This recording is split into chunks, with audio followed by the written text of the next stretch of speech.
എല്ലാവർക്കും മറ്റു വീഡിയോയിലേക്ക് സ്വാഗതം. ഇന്ന് ഞാൻ വന്നേക്കുന്നൊരു ക്രീം പനീർ റെസിപ്പിയുമായിട്ടാണ്. അപ്പോൾ എങ്ങനെ ഉണ്ടാക്കുന്നത് നോക്കാം. അതിനായിട്ടൊരു ബൗൾ ഇവിടെ എടുത്തിട്ടുണ്ട്. അതിലേക്ക് കുറച്ച് ചെറു ചൂട് പാല് നമുക്ക് ഒഴിച്ചു കൊടുക്കാം. ഈ ചൂട് പാലിലേക്ക് നമുക്കിനി 1 ടീസ്പൂണിനടുത്ത് ഇൻസ്റ്റൻറ്റ് ഈസ്റ്റ് ചേർത്ത് കൊടുക്കാം. ചൂട് അധികം കൂടി പോകാതിരിക്കാൻ ശ്രദ്ധിക്കണം. എന്നിട്ട് ഇതിലേക്ക് നമുക്കൊരു 3 ടീസ്പൂൺ പഞ്ചസാര ചേർത്ത് കൊടുക്കാം. 3 ടീസ്പൂൺ പഞ്ചസാരയുടെ ആവശ്യമേ ഉള്ളൂ. ഇത് പൊങ്ങാൻ വേണ്ടിയാണ് നമുക്കിതിനകത്ത് പഞ്ചസാരയും കൂടെ നമ്മൾ ചേർത്ത് കൊടുക്കുന്നത്. ചൂട് ഒത്തിരി കൂടി പോകാതിരിക്കാൻ പ്രത്യേകം ശ്രദ്ധിക്കണം. ഇതിലേക്ക് നമുക്ക് ഒരു നുള്ള് ഉപ്പൂടെ ചേർത്ത് കൊടുത്ത് നന്നായിട്ടൊന്ന് ഇളക്കി യോജിപ്പിച്ചെടുക്കാം.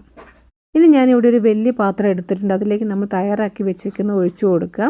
എന്നിട്ട് അതിലോട്ട് തന്നെ ഒരു 2 കപ്പ് മൈദ ഒന്ന് ചേർത്ത് കൊടുക്കുന്നുണ്ട്. ഞാൻ 250 ml കപ്പിൽ 2 കപ്പാണ് ഇവിടെ ചേർത്ത് കൊടുക്കുന്നത്. എന്നിട്ട് ഇതിലേക്ക് നമ്മൾ എടുത്ത് വെച്ച 1 കപ്പ് പാലിൻ്റെ ബാക്കിയുള്ളതും കൂടെ ചേർത്ത് നമുക്ക് നന്നായിട്ടൊന്ന് കുഴച്ചെടുക്കാം. ഇപ്പോൾ ഇത് ഏകദേശം നന്നായി കുഴഞ്ഞു വന്ന് നമുക്കിതിലേക്ക് ഒരു 2 ടേബിൾ സ്പൂൺ അൺസോൾട്ടഡ് ബട്ടറും കൂടി ഒന്ന് ചേർത്ത് കൊടുക്കാം. എന്നിട്ട് ഇത് വീണ്ടും നന്നായിട്ടൊന്ന് കുഴച്ച് മയപ്പെടുത്താം.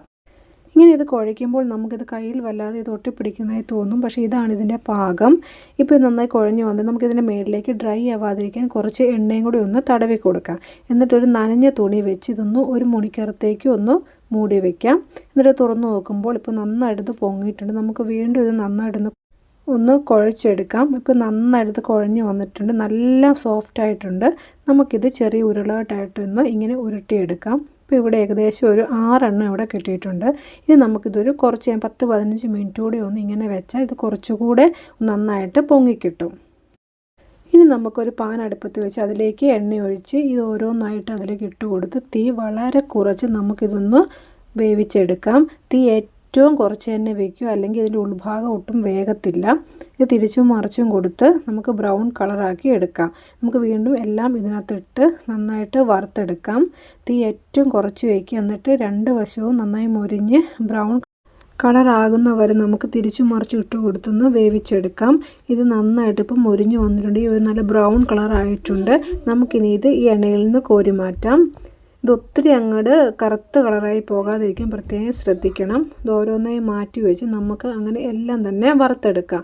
എന്നിട്ട് ഇതെല്ലാം കൂടി നമുക്ക് തണുക്കാനായിട്ട് വെക്കാം. ഇത് നന്നായിട്ട് തണുത്ത ശേഷം മാത്രമേ നമുക്കിത് മുറിക്കാൻ പാടുള്ളൂ. അപ്പോൾ നമുക്കൊന്ന് വെയിറ്റ് ചെയ്യാം. ഇപ്പോൾ ഇതെല്ലാം തണുത്ത് വന്നിട്ട് നമുക്കൊന്ന് മുറിച്ച് നോക്കാം. അപ്പോൾ ഇത് നന്നായിട്ട് ഇത് വെന്ത് വന്നിട്ട് ഉൾഭാഗമൊക്കെ നല്ല കറക്റ്റായിട്ട് ഇത് വെന്ത് വന്നിട്ടുണ്ട്. നല്ല സോഫ്റ്റായ ബൺ ഇവിടെ റെഡിയായി. ഇനി നമുക്ക് ഈ ബണ്ണിൽ വെക്കാനുള്ള ക്രീം റെഡിയാക്കാം. അതിനായിട്ടൊരു ബൗളിലോട്ട് 3 ടേബിൾ സ്പൂൺ അൺസോൾട്ടഡ് ബട്ടർ ഒന്ന് ഇട്ട് കൊടുക്കുക.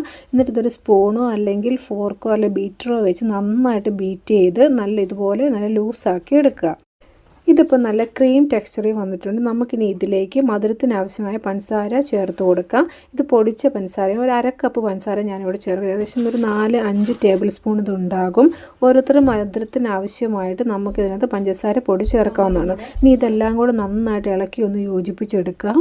ഇതിലേക്ക് ഒരു കുറച്ച് പാലും കൂടെ ചേർത്ത് ഒന്ന് ചെറുതായിട്ട് ലൂസാക്കി എടുത്താൽ നമ്മൾ ബണ്ണിലേക്ക് വെക്കുന്ന ക്രീം ഇവിടെ റെഡിയായി. ഇനി ബൺ നന്നായി തണുത്ത ശേഷം മാത്രം നമുക്ക് ഈ ക്രീം ഇതിലേക്ക് തേച്ച് കൊടുക്കുക, അല്ലെങ്കിൽ നമ്മുടെ ക്രീം പെട്ടെന്ന് തന്നെ മെൽറ്റായി പോകും. അപ്പം നന്നായിട്ട് തണുക്കാനായിട്ട് പ്രത്യേകം ശ്രദ്ധിക്കുക. ഇനി ഓരോരുത്തരുടെ താല്പര്യത്തിനനുസരിച്ച് നമുക്കിതിലേക്ക് ക്രീം ഇട്ട് കൊടുക്കുക. അങ്ങനെ നല്ല സോഫ്റ്റ് ആൻഡ് ടേസ്റ്റി ആയുള്ള ക്രീം ഇവിടെ റെഡി ആയിട്ടുണ്ട്. നമുക്ക് ബാക്കിയുള്ള ബണ്ണിലേക്ക് ക്രീം എല്ലാം തേച്ച് കൊടുത്ത് നമ്മുടെ ബേക്കറിയിലൊക്കെ കിട്ടുന്നുള്ള നല്ല soft and creamy cream bun ഇവിടെ റെഡി ആയിട്ടുണ്ട്. ഇതെല്ലാവരും ഒന്ന് ട്രൈ ചെയ്ത് നോക്കുക. വീഡിയോ ഇഷ്ടമായ ലൈക്ക് ചെയ്യുക, സബ്സ്ക്രൈബ് ചെയ്യുക. നിങ്ങളുടെ ഫീഡ്ബാക്ക് ഒന്ന് കമൻറ്റ് ചെയ്യണേ. വീണ്ടും മറ്റു വീഡിയോയുമായി കണ്ടുമുട്ടുന്നത് വരെ tata bye bye, see U.